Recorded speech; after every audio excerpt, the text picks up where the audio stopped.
Item number 13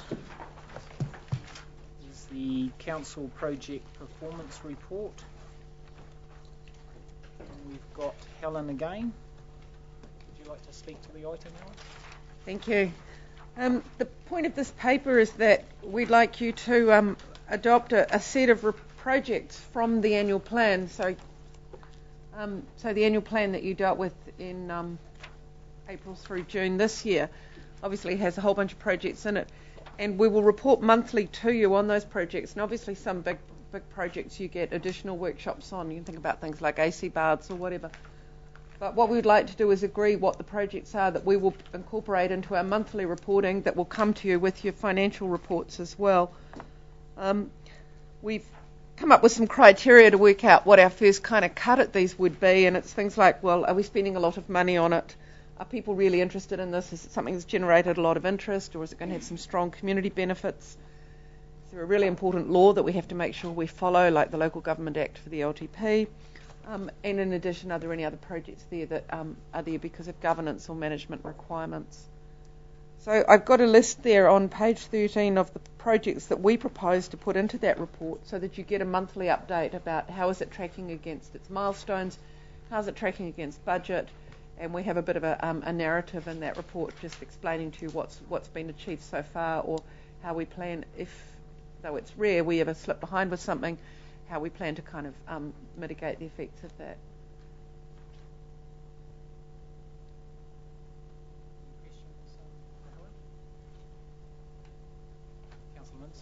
Obviously, a couple of things that we decided to support some seed money to investigate was to do with the Turangi trails in the Mangakino camping ground.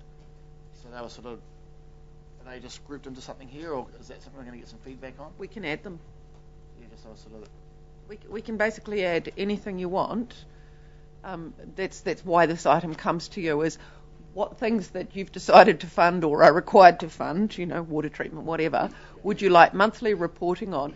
Now, it doesn't mean that every project will have a new story to tell you every month, because some things it's a bit hard to tell, quite what's gone on there.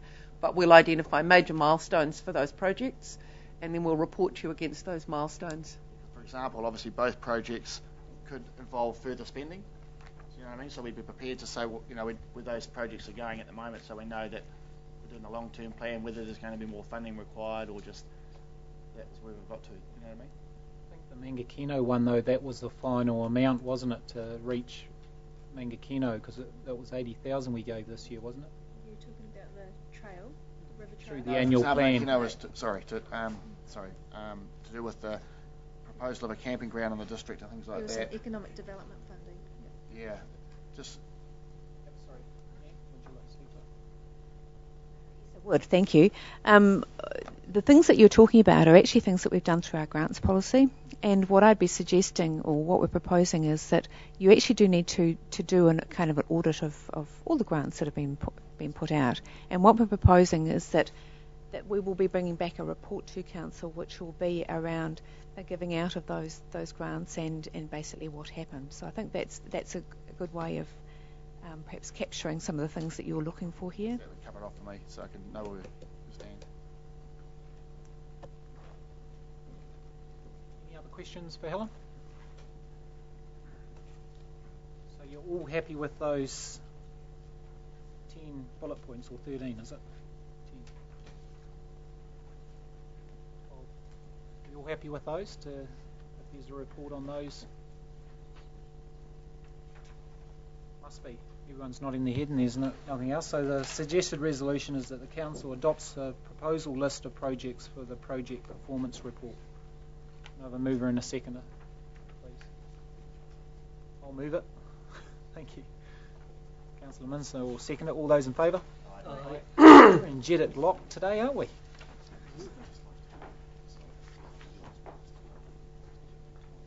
Okay, item number 14. We've got Tina to speak on this, the Māori Representation Review.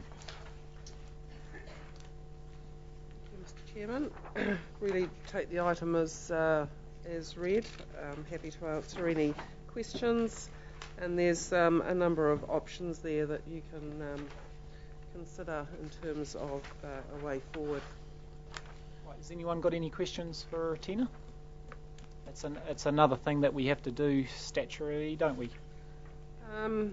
It's I part remember of doing this in the last triennium. it's one of the processes leading into the representation review, because if there's any changes or in terms of this, that will affect the representation review. And also remember, we did get some correspondence through, as outlined here, asking councils to review. Councillor Kipper. Yeah, I found this item intriguing in some ways in terms of on 14. It's the Race Relations Commissioner asked council to consider the option. When I read that, I wondered, now, is this part of the Race Conciliator or Race Relations Commissioner's job to question councils over representation, or was this to ask whether council should reconsider appointing Māori representation? Just where did that come from? The letter that we received was asking councils to have a look at representation. So that office of the Commissioner would have sent that letter to most councils? Yes, every council received one of those. Councillor Minster. Can I ask, is the Mara community requested to be represented on council further than where they are today, with obviously the relationship that we have with through Dylan and things like that? Not that I am aware of. I don't think there's been any formal request. Point out the difference between we're talking representation here as opposed to a committee. Remember, you set your committees at the beginning of your triennium. Separate process. Well, we have workshopped this a while ago, and as I said before, it did come up in the last term. So, Councillor Kirk. I'd like to move suggested resolution A, that we retain the status quo. Okay. Have a seconder for that resolution?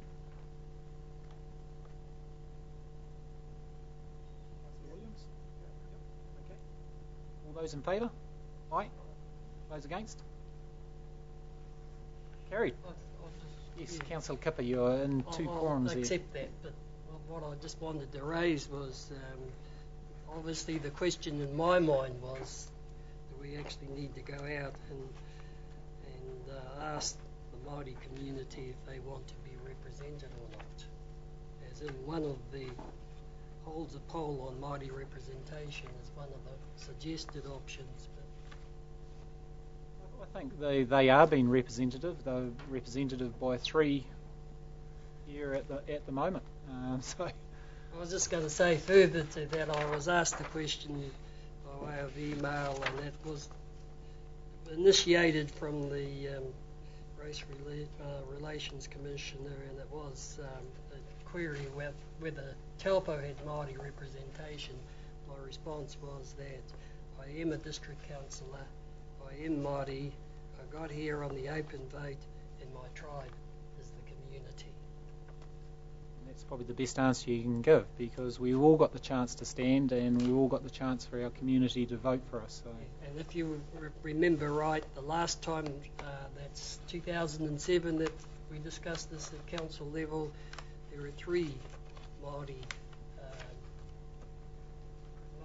councillors as such sitting in the room, and it was the opinion of those councillors that we didn't need separate Māori representation. And further to Councillor Kipper's comments, surely as a council it's up to us to partake in active engagement as far as our significant Māori population goes, as well as them having opportunity to be represented through the democratic process.